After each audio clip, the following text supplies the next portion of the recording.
if you're determined to be in the sailing game, you have to do this race.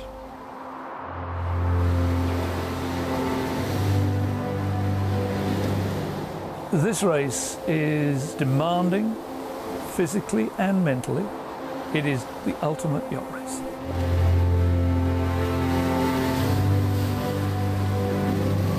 The feeling of being with 11 other people who you love and who you trust your life with, there's just nothing like it.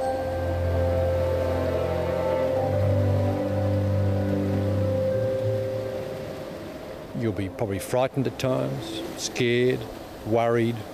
You'll hate it. You'll absolutely despise the fact that you're involved. And when you get to the finish, you'll know why, because there's nothing like it.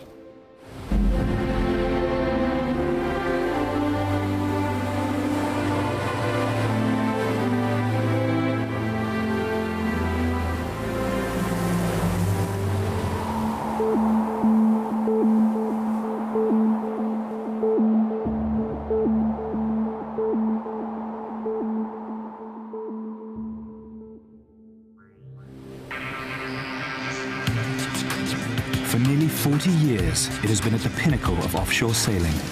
In October 2011, teams from across the globe will line up for this epic adventure.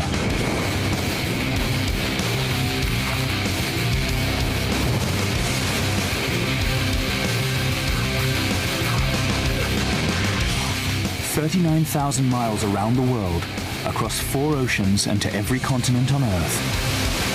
11 crew members squeezed onto a state-of-the-art 70-foot racing machine with one single aim: to lap the planet as fast as possible.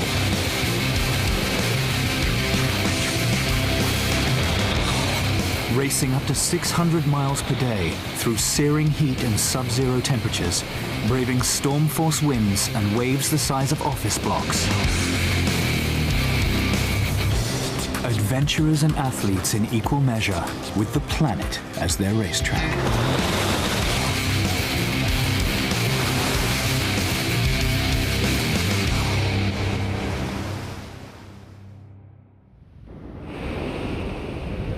Before the advent of air travel, the sea was the fastest way to move people and products around the world. In the 19th century, clipper ships, huge streamlined vessels, sailed eastwards around the globe with the prevailing winds, setting distance and speed records that would last for over 150 years. The clippers strove to go as fast as they could across the seas as a matter of professional pride. But it was a group of solo sailors, some 100 years later, that would provide the inspiration for man to race around the planet. In May 1967, Francis Chichester became the fastest man to sail around the world single-handed, stopping in Sydney on the way. I felt there was the one big thing left in sailing, to go around the world non-stop. Chichester had stopped once and left us with just that to do. In life, you can say, no, well, there's other important things, or you say, I'm going to go and try it. Well, Robin Knox-Johnson set the scene, really. He proved it could be done non-stop. So it did the sport a huge amount of good, and it got people thinking, could we race yachts around the world? Day 312, about 25 past 3 on April the 22nd, and Robin Knox-Johnson and Sue Haley have sailed non-stop around the world. The story I've always heard, which may or may not be true, is that it was cooked up in a pub in Portsmouth by the head of Whitbread, a Rear Admiral of the Royal Navy Sailing Association, and they had the idea. Who knows if that's true or not. The Whitbread didn't start as the legend would have created it. The first mention of it came in a brochure presented by Anthony Churchill and Guy Pearce at Cowes Week in 1971, where they were toting the idea of a fully crewed race around the world. There was a lot of interest, but they couldn't find the sponsorship, and it was the Royal Naval Sailing Association who were looking for something adventurous to do as well, and they brought in Whitbread. They had sponsored Chichester before. News of the race spread, and soon hundreds of potential entrants from across the world were staking their claim.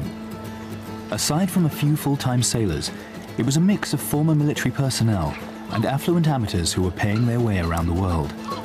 The foundations of the first Whitbread were built more on enthusiasm than offshore experience.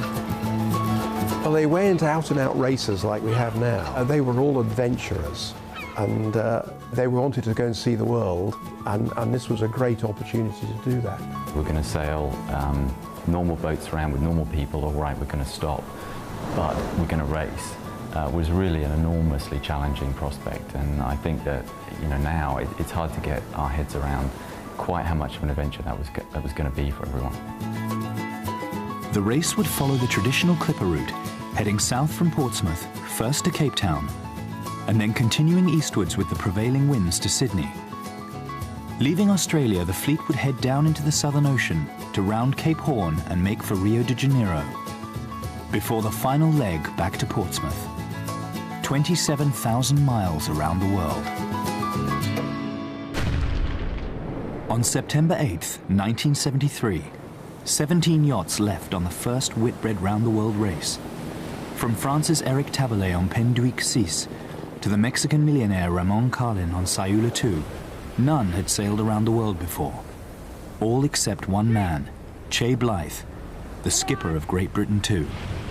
Che was one of 9 children from a railway worker in Hoy in Scotland. And quite literally, as far as the yachting establishment was concerned, he was very much on the wrong side of the tracks. He was determined. After all, he had rowed across the Atlantic. He had sailed solo round the world against the prevailing winds and currents. And it doesn't come more difficult than that, perhaps. Well, Che Blythe was a sergeant in the paratroop regiment. Very tough individual. Never wanted to be an officer because he knew that the wars were won by the sergeants, not by the men above them. The thing about the first Whitbread was, of course, that we were all sort of shooting in the dark. We weren't all quite sure what we're doing. My first problem was how to get a crew. And so I said, would it be possible to take Paras as crew? I worked on the principle that if I could train, then surely they could train. We went up to Scotland, the cottage I used to own up in the borders, and we spent about 3 weeks there doing some training. One of the things I did up there was to get a young lady professor from Glasgow University to give us some psychometric tests. And the only person who had the key to this was me, so that I could know what sort of chap I was dealing with. And it was quite amusing because on my one, it says something like, not suitable for long-distance sailing. For the crews of that first race, life was very different to the high-tech world of a modern racing yacht. They navigated by sextant, and aside from a weekly call to the race office, they might as well have dropped off the face of the earth. As they headed south into the most isolated waters on the planet, few had any idea what they would face. We were in very heavy seas, full gale 1, and in a very cold area. I mean, we had icebergs and we were slipping along at some serious speed. And suddenly the cry went up, man overboard. They did their planned plot searches of the area. They went back, they found the Dan buoy that had been thrown over immediately. Bernie had gone over the side, but they couldn't find Bernie. It was just a nightmare, really. We searched for 4 hours, but he'd have been dead within 20 minutes with the cold alone. Bernie Hosking was the 3rd fatality on that first Whitbread race. Blythe's team of Paras had all seen active service and regarded the loss of a crewman as a tragic but immutable consequence of pursuing a life away from the safety of home. Stealing themselves through the Southern Ocean, they rounded Cape Horn in first place and were the first boat home in Rio. And when we got into Rio, we had a memorial service for them, which was all the boats attended, which was very good of them. And I flew back to Britain to meet the parents, because they would want to know exactly what happened and a first-hand account. That is not easy, you know. And they were real stalwarts, absolutely solid as rocks. You know, we explained to them, and there they were, their son dead, and yet they were, you know, taking it right on the chin. Really lovely couple. Yeah, it was great. Very sad.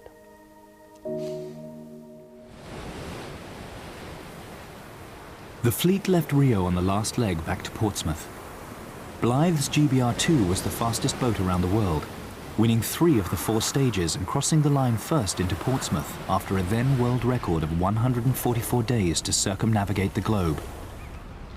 But it was Ramon Carlin's Sayula II who took the win on handicap and would go down in history as the first winner of the Whitbread Round the World Yacht Race.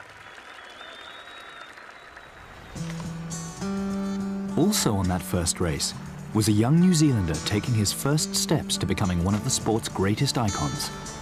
Peter Blake sailed on Burton Cutter, but it was a hand-to-mouth existence for the crew, who as soon as they arrived in port were hard at work refitting the boat. Despite the frustration of sailing with few resources, Blake had a taste for the race. Blake was determined to get round properly, and the second race included Auckland as a stopover. So that really interested Peter, and he went on Heath Condor with Robin Knox-Johnston. We always had a pretty good relationship. I mean, it was a very practical relationship. And Peter, I'd always say, I mean, he wasn't the technical sailor you get in the Olympics. What he had was great leadership qualities, the ability to motivate people, and is a safe bloke to sail with. The second Whitbread race in 1977 saw solo sailing pioneer Robin Knox-Johnston skippering Heath's Condor, a boat built especially for the race and regarded as the favourite. But there was also a little-known Dutch industrialist who people were beginning to talk about. I read the book, Theirs is the Glory, Jay Blyth. And I thought, well, after I read it, why do other people those things? Why don't I do them ever, you know? It was always work, work, work. I made a set of rules, and one of them no shouting. One of them was no swearing. And they were not allowed to complain about the food, those kind of things. But it worked out fine. This person was an unknown. He wasn't really rated very highly by us. We were thinking, oh, Robin Knox-Johnston, all this experience. But they were the first boat into Cape Town, and suddenly we all had to look up and say, blimey. Heath's Condor had snapped their carbon fibre mast halfway through the first leg, all but destroying their chances of winning the race. They recovered well to win the second leg into Auckland, but it was only a temporary halt in Flyer's progress. Connie van Rietschoten maintained his overall lead through the rigours of the Southern Ocean and beyond. While some competitors' boats had barely been finished before the start, Flyer had sailed over 10,000 miles in training. Van Rietschoten's style could be authoritarian, but his professionalism changed the race from just a matter of survival at sea to genuine competition. His victory in Portsmouth was emphatic and deserved. The winner of the first Whitbread was an off-the-peg racer cruiser, but Van Rietschoten's victory had shown how important it was to build specifically for the race. Offshore sailing may have once been seen as purely a contest of human endurance, but as the status of the race grew, so too did the need to focus on every aspect of a title-challenging campaign. I was the shore manager for Flyer then, and I followed through with the building, the crew selection, and Connie did exactly the same planning as before. Now, the difference this time was that Peter Blake also did a huge amount of preparation. They knew before it started that there was a big race between the two of them. They knew that was going to happen. The 1981 Whitbread was only ever going to be about 2 men and 2 boats. The Netherlands' Connie van Rietschoten on Flyer and skippering Saramco New Zealand, Peter Blake. The Dutchman took first blood in the leg to South Africa, but Blake fought back from a dismasting to stay in the race. Battle had commenced. From the moment Van Rietschoten and Blake left Cape Town and headed south towards the icebergs and towering waves of the Southern Ocean, it was offshore racing at its fiercest. For the first time, the two skippers were sailing as fast at night as they did in the day. Something had to give.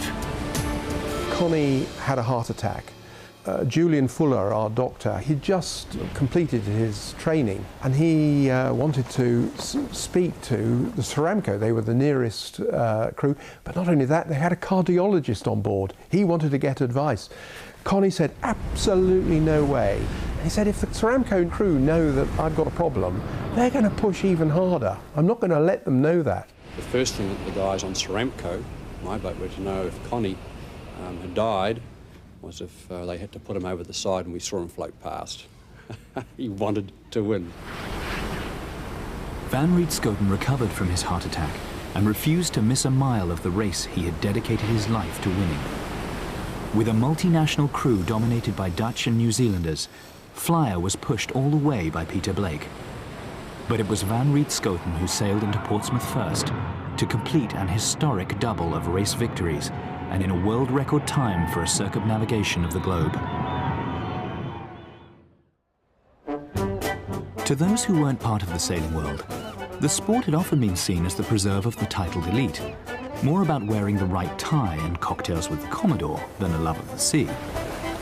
The Whitbread had blown apart this image, with characters such as Van Rietschoten and Blake epitomizing a more heroic age. Self-made men who did battle with each other and the elements. It was 1985. The amateur adventurer was giving way to the professional ocean racer, and in their wake came the corporate sponsors and the celebrities. Simon Le Bon and Drum brought a whole new dimension to the race. Here was a pop star, a well-known name right across the world, coming and doing the race. I thought it was a high-risk situation in the beginning when I first heard about it, especially when I met Simon for the first time. His rock star get-up, but it all transpired to be very enjoyable indeed. He was a very intellectual sort of guy, and when he was with the crew on the sailboat, he really was a different person, I think, and I think he really enjoyed that a lot. While Switzerland's Pierre Fellman was tasting the champagne after winning the first leg of the 1985 race, there were the usual stories of carnage, inevitable when untried designs faced weeks of offshore racing for the first time. And for those who did make it through, they knew worse was to come. We said in Cape Town, we don't think Drum is safe to go in the Southern Ocean. So the crew said, well, we're not going there if not the designer of the boat is coming. So our skipper called up the designer of the boat, who was Ron Holland, and he said, no way I'm going, but I can send my brother. And we said, well, okay, he's sending his brother, then it's probably okay. The Round the World race is a very punishing race, and it punishes the equipment pretty much the most, I think. I think that people tend to, people are strong in comparison to the equipment they use. In the early days of the Whitbread, families were waved off at the dock, not to be seen until the fleet returned many months later. Not so Peter Blake. Along with wife Pippa and daughter Sarah Jane, they sailed Lion from New Zealand to Portsmouth for the start, and it was Blake's family that provided the support he needed to take on the stresses of the race. I just went down to the local sailing club one evening. I was down from London, and in walked this tall, blonde, mustachioed, handsome Kiwi, and I'd never met an Antipodean before. And I guess you could say the rest is history, because that was love at first sight, and that was it. The majority of the 300,000 spectators who saw the fleet off from Auckland were firmly in the Blake camp. But as the boats headed back to the Southern Ocean, it was Fellman's UBS who were in front. Rounding the Horn was a rite of passage for sailors in the Clipper era, and a century later it was no less significant. At the Horn we offered Neptune a toast in the traditional way. And after weeks of eating freeze-dried food and total alcoholic abstinence, one glass of this stuff and you're seeing things. Fellman's Swiss team took the win into Uruguay, but it was Duran Duran singer Simon Le Bon who was putting the race on the front pages. We've had big waves, we've had little waves, we've had a lot of wind, we've had no wind, we've had whales, we've had dolphins. This is a fantastic day in my life. Fellman's UBS was to lead the fleet into the finish in Portsmouth, Blake again coming up short in a boat that had sacrificed speed for strength. 4 days later, it was Lionel Pion from France and his crew on board L'Esprit d'Equipe who took the overall victory and the trophy from Princess Diana. Offshore sailing was traditionally the preserve of men. Claire Francis had skippered ADC Accutrack in the 1977 race, but with a predominantly male crew. With few exceptions, female participation was at best marginal. But in 1989, one woman pushed for change, putting together the first all-female team in the race. Tracy Edwards had sailed in the last Whitbread as a cook, but this time she was the skipper. It wasn't just a, oh no, you can't do it, don't be so silly. It was quite an aggressive backlash. An all-women crew in an aluminium boat I described rudely as a tin full of tarts. No one of us believed that she would get to finish the first leg, let alone get round the world. Out on the water was extraordinary with all the boats coming out, and of course, you know, the big Navy ship for the start and Duchess of York on the radio. Hi, Tracy, I just want to tell my girls that they better win. Right, yes, we will, no problem. The build-up was extraordinary. It really wasn't until sort of 2 days out when the land had disappeared and the other boats had disappeared, and there we were on our own, sort of looking around at each other going, blimey. Then we realised we were there and it was real. On his fifth attempt, it seemed Peter Blake had finally got everything right with Steinlager 2. They stormed into Punta del Este in the first leg, while fellow Kiwi Grant Dalton's Fisher and Paykel limped after them with mast damage. The next leg to Fremantle plunged the fleet into the Southern Ocean, where conditions were as rough as anyone had seen, and for the first time since the inaugural race, a life was tragically lost at sea. But it wasn't Steinlager 2 who grabbed the headlines with another leg victory in Fremantle, but Tracy Edwards and her maiden crew with a stunning class win. Bob and I were probably far too chauvinistic about it. We couldn't believe it, and they really showed us. The other phrase that Bob Fisher coined was not just smart tarts, but smart, fast tarts, which we loved. And of course he got into a huge amount of trouble for. If winning the Whitbread was the crowning glory, finishing first into Auckland was a close second for the two Kiwi frontrunners. Neck and neck they chased each other across 3,000 miles of ocean, until within sight of Auckland there was barely a mile between them. It was intense, and it was so important that the Steinlager guys were going to get the first over the line, and obviously so important for Dawes. One of those little cells of intense wind came down, and Fisher and Paykel went into a wild broach, and that gave Blake the opportunity to get the spinnaker down before anything happened and be in full control and be able to sail past them. You didn't know quite, when the racing was that close, who was going to be first, so butterflies in the stomach. Emboldened by a third successive win, Steinlager 2 never looked back. After a formidable crossing of the Southern Ocean, they were first into Punta del Este, first into Fort Lauderdale, and finally, just Southampton lay before them. Pushed every step of the way by a tenacious Grant Dalton on Fisher and Paykel, Steinlager completed the clean sweep as they took the last leg victory. Finally then, on his fifth attempt, Peter Blake had achieved what he had dedicated his whole sailing life to, winning the Whitbread.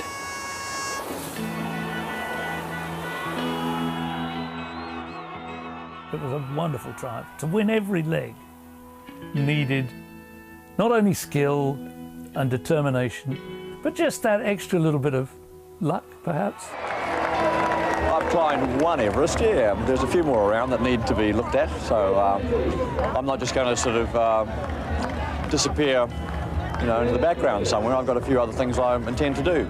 He knew then that he wouldn't do another Whitbread race because there'd be no point. He'd run every leg. It's almost like I don't have to do that again. But let's think of the next adventure. A world record for the fastest non-stop lap of the globe with his old skipper Robin Knox Johnston, and 2 America's Cup victories followed for Blake. But it was his pioneering environmental work in highlighting the effect man was having on the world around him that was perhaps the most personally rewarding. But while traveling back along the Amazon, he was tragically murdered by gunmen. He was 53. He was the ultimate family man, which you wouldn't necessarily think. I mean, he probably changed far more nappies than I ever did, but he was this very sort of tall, strong Kiwi, but he loved his family and they loved him. In the world of offshore racing, biggest had been best, with the heavyweight maxi class dominating the Whitbread for years. But these boats demanded a huge logistical effort to race, needed big crews to sail them fast, and their spiraling costs were in danger of putting off sponsors. So in 1993, a challenger was unveiled. These Whitbread 60s were fast, so the maxi guys were really uptight, that they could be beaten boat for boat. The Whitbread became a two-tier event. The maxi class attracted 4 entries like the Ketch New Zealand Endeavour, skippered by Grant Dalton, and the Whitbread 60 class proved its popularity with 10 entries on the start line in Southampton. Dalton, though, was adamant he had chosen the best boat to win the race this time. He really is one of the toughest guys I've ever met. Back when I first started, which was just a delivery between parties, it used to be a race for misfit adventurers, you know, and we brought a whole new kind of level to it and just cleaned it up for years. Dalton stamped his mark on the race from the start, as New Zealand Endeavour won the first leg into Punta del Este. But if Dalton had hoped the Southern Ocean would prove too tough for the fledgling Whitbread 60 class, he was to be disappointed, as they carved their way to Australia in the second leg, taking the first 4 places and leaving the maxis wallowing in their wake. Dalton, though, kept the hammer down and the pressure on as the race headed for home. New Zealand Endeavour took the maxi win and the title of fastest boat around the world. Dalton had won the battle against the new 60s, but the war of words had just begun. It is unfortunate that Grant is still on this thing, pushing the old wheelbarrow down the garden path. You know, he spent 3 years trying to make us slower so that he would win, and he's won. He should be very happy with the result, and we're ecstatic about it. And good on Grant for coming in here. He's won the maxis and we won the 60s. But they're not happy boys at all, and you know, they made bad calls. They bought 60s to be first around the world and they weren't, so tough luck to them, they got it wrong. But 2 years later, Dalton himself was supervising the build of his own 60-footer as the maxis finally bowed out.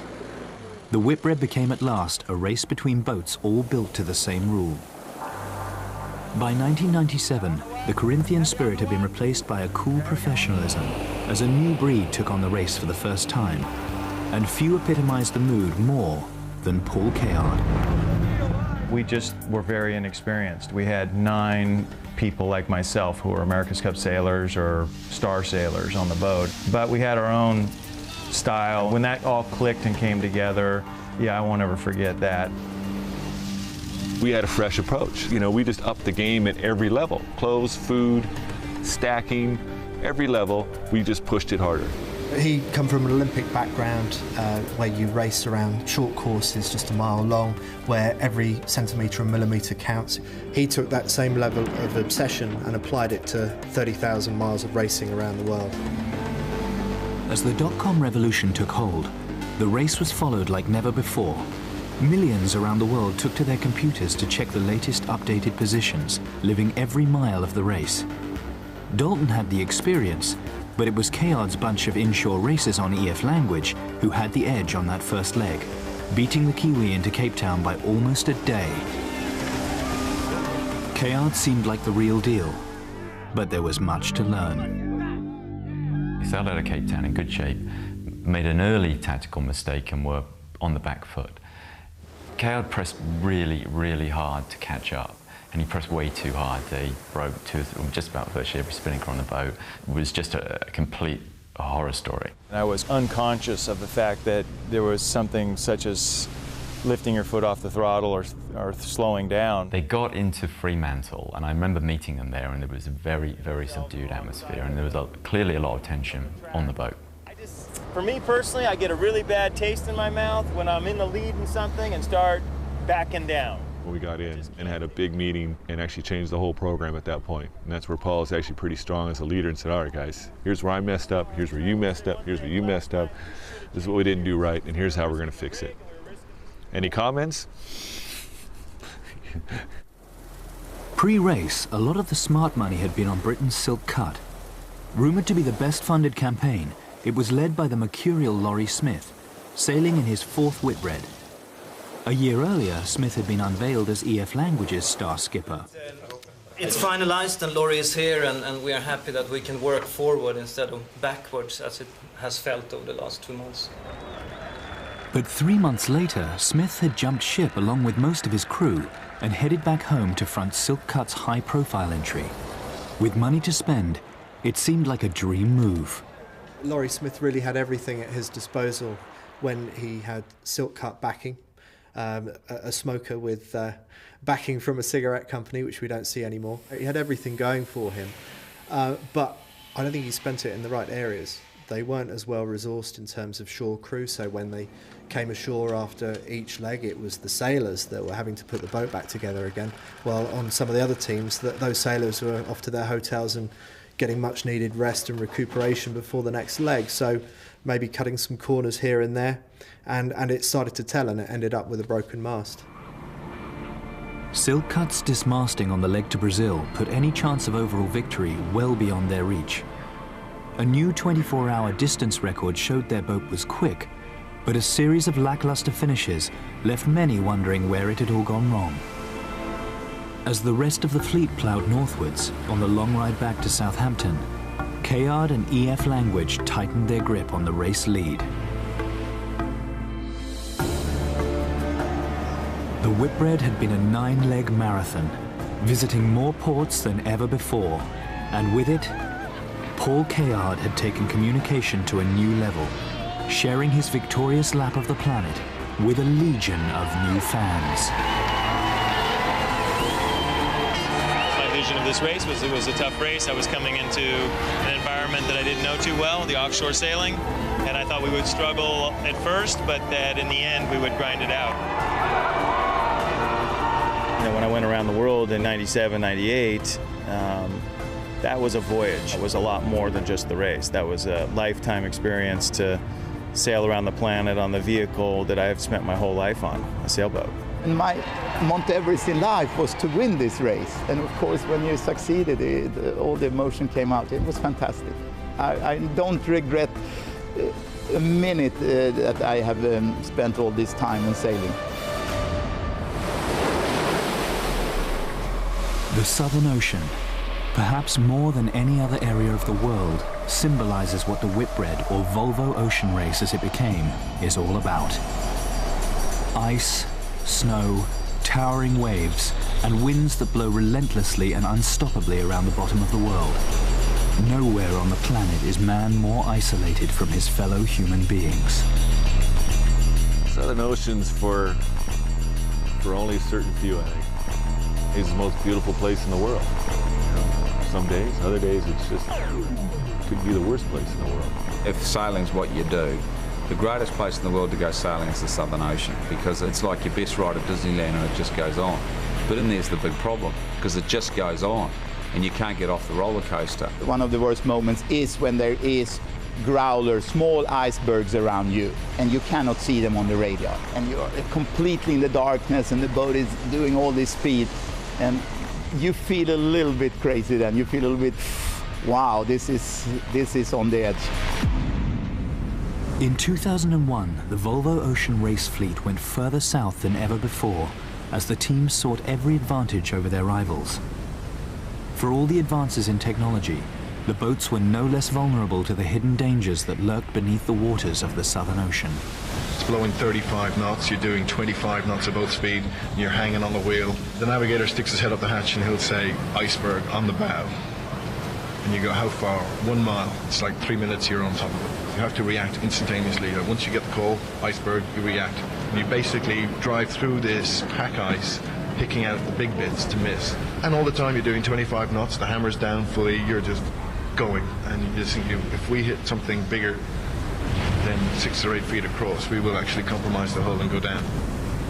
You go down below and you take your gloves off and your feet are frozen and your hands are frozen and you curl up in your bunk and you just pretend you're not there. And I don't need to do that anymore. That's my last time. The German-sponsored Ilbruck team, skippered by John Kostecki, was the class act of the race. They had out-prepared, outspent and outperformed their rivals from the time they announced their entry in the Volvo Ocean Race, newly acquired from Whitbread. Grant Dalton's AMA Sports 1 team was late in the water, and from the start Dalton had everything thrown at him.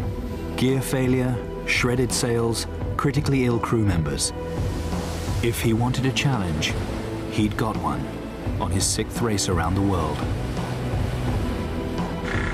Mate, that was a bad one. Grant Dalton may not have had the fastest boat in that race, and he probably wasn't ever going to win it. But I just think it's his sheer bloody mindedness and determination that he's not easily fazed by things. So even if he knew he was sailing a slow boat, he would have taken it to the nth degree. We've got to get on our game, and we'll do whatever's necessary to do that. And I'm brutally ruthless to make sure this campaign stays on the podium. Dalton's pursuit of leaders Ilbruck was relentless, but the German-backed team were uncatchable by the time they came within sight of the finishing keel. They may have lacked the charisma of Kayard's EF, but the emotion was just as genuine. I have an Olympic medal, but for sure, this is the best, top. Dalton's determination to get on the podium meant his attention was diverted away from all-female AMA Sports 2, and the small matter of a wager to settle. Grant said that if he was ever beaten by the girls, then he would stick a pineapple where the sun don't shine. And anyway, in the final leg into keel, the very final bit of the race, the girls indeed did beat Grant. What a champ. Fantastic. What a champ. Yeah, well done. Couldn't catch it. I hate to say. He didn't quite oblige, but he did at least stick the pineapple down his underpants, which must have hurt a little bit. But I think what hurt him more was the fact that he was beaten by the girls. This thing is way more potent and way faster. This thing's a weapon.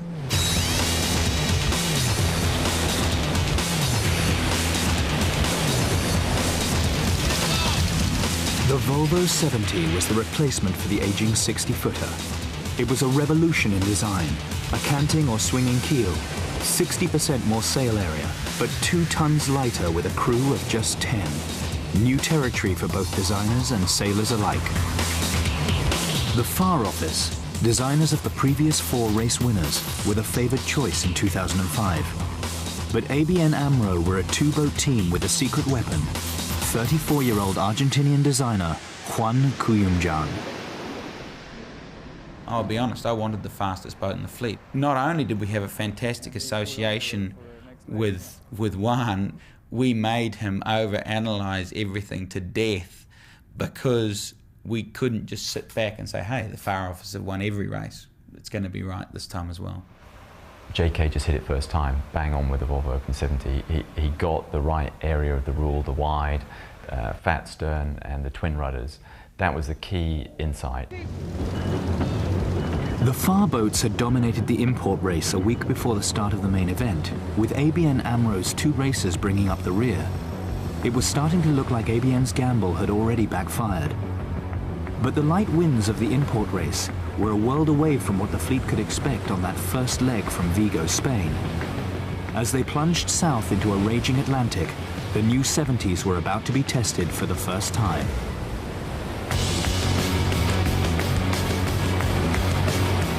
As the crews on the Far boats wrestled to keep their charges together, it was ABN AMRO 1, the broad but bulletproof racer, which was already beginning to run away with the race. The great challenge in that race was knowing how hard to push without breaking the legs off your boat. That wasn't really an issue that they ever had with the VO60. That was just pedal to the metal, drive it as hard as you can. If you do that with the VO70, it will break. When I went down below that first night and saw the water pressure on the top of the keel box, it was just extremely apparent to me that there was no way that boat was going to sail 7,000 miles in that state. So we sailed it as gingerly as we could back towards Portugal, So the first night of the whole race threw everything that this race has had to throw at us. ABN AMRO 1 continued its path to victory in Cape Town. Their domination of the race became a full-scale rout as they won 5 of the first 6 legs.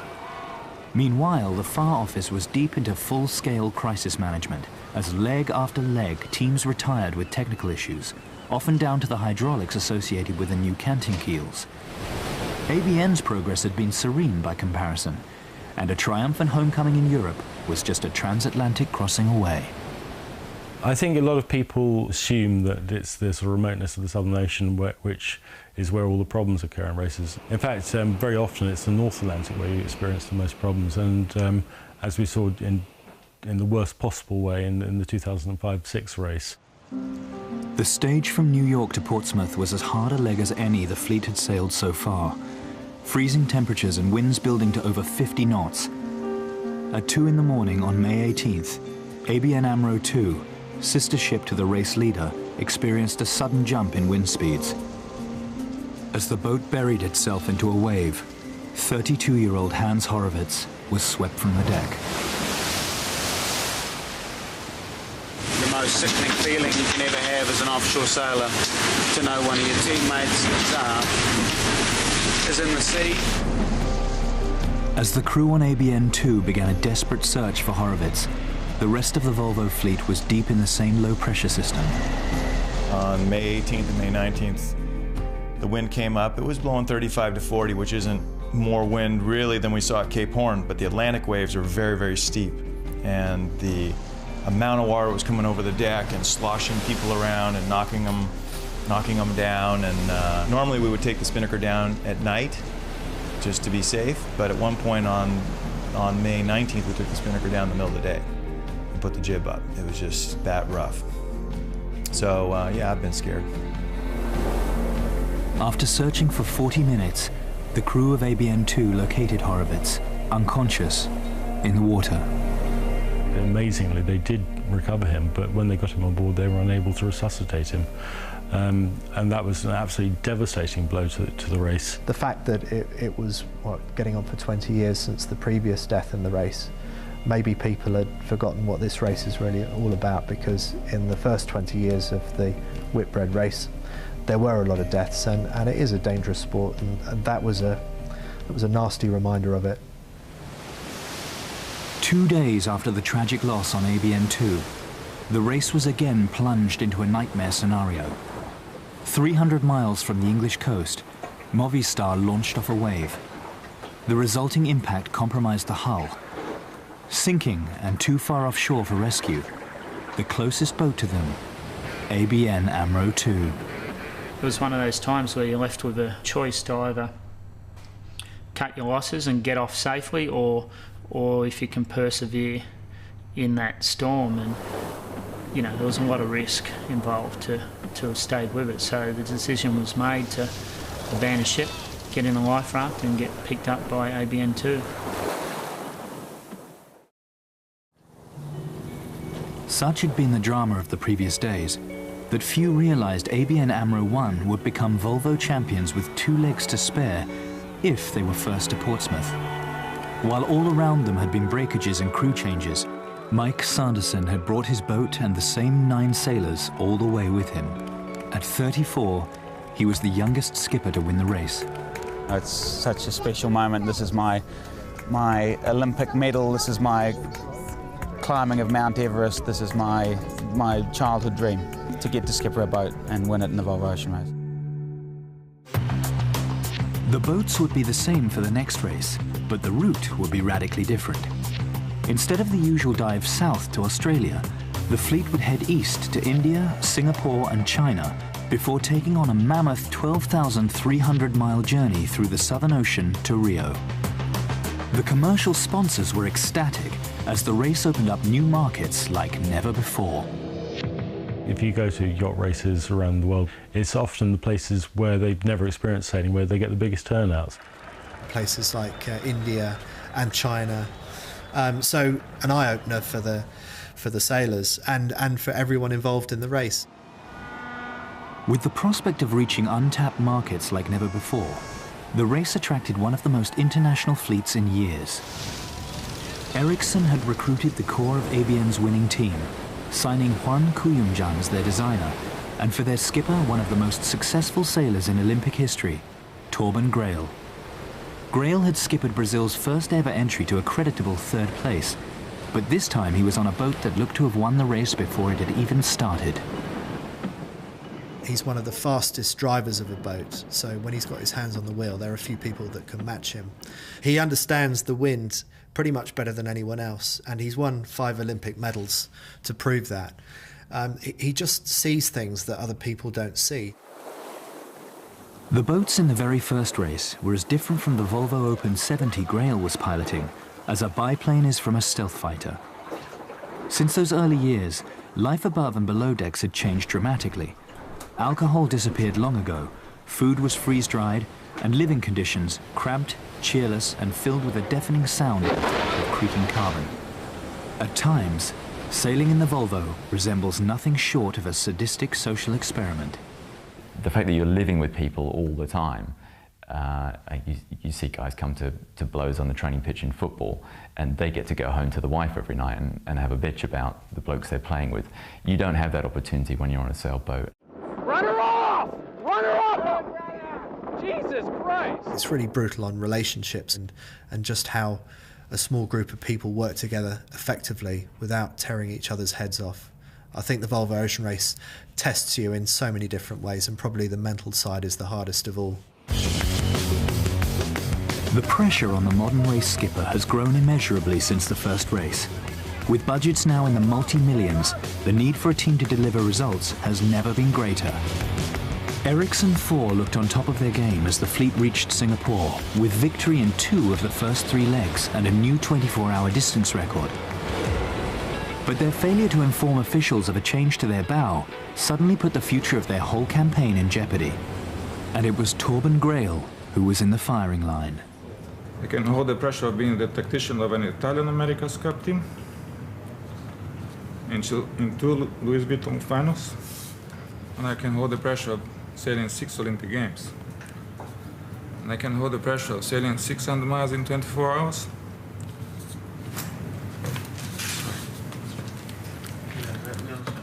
But I cannot hold the pressure of this. Most of us who were neutral outsiders felt that it would have been a great shame to have taken points away from what was clearly the class act in the fleet. The result of the race could have been different, and I think it was a very stressful time for those guys. Grael and Ericsson 4 avoided a points penalty and resumed their place atop the leaderboard. While some skippers like to drive from the front, others see themselves as first among equals. One of the boys. Magnus Olsen sailed his first Whitbread in 1985 on Simon Le Bon's drum. In 1998, he finally achieved his dream, winning the race on Kayard's EF Language. The Swede was in demand for both his experience and his unique sense of humor. This is the last time I step off a boat in a leg in the Volvo Ocean Race, and I'm happy with that. But 6 years later, he was back, sailing with Ericsson 3, the Nordic entry in their 2-boat campaign. The addiction is this adrenaline level that you feel good about, and it's very high throughout the whole race, and you feel very good, and you want that again, and you want that again, and again, and again. That's crazy. Magnus is always smiling. I mean, there just seems so many reasons when you're out there doing a Volvo Ocean Race not to be smiling. But he's always having a laugh. We are so happy for second place. Second. But even Olsen was tested when he took over as skipper on the leg from Singapore to Qingdao, China. Hull damage meant a diversion to Taiwan, and then 7 hours after the rest of the fleet had left China, they were on the longest leg in race history, 12,300 miles to Brazil, with the oldest skipper in the race, 60-year-old Magnus Olsen. Historically, the strategy in the Southern Ocean has always been to just head south, wait till it's blowing 40 knots, then turn left and head east.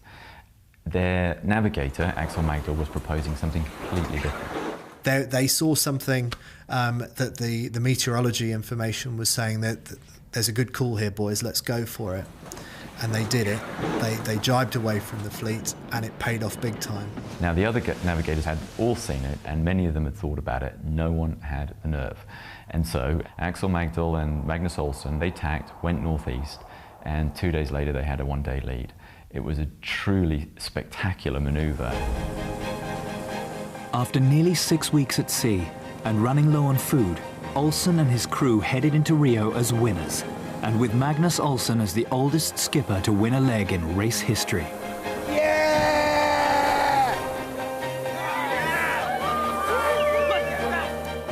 To come in as winner on the longest leg at the most heroic possible fashion, really, with a huge lead, was just amazing. And some people would have responded to that in quite a calm way.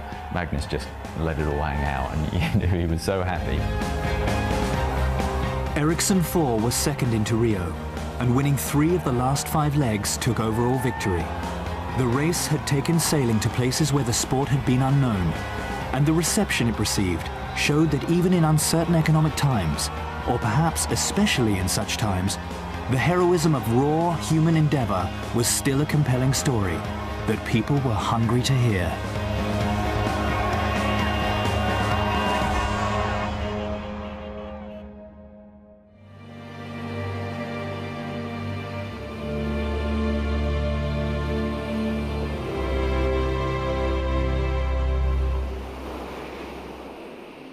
Since that first Whitbread race in 1973, much may have changed.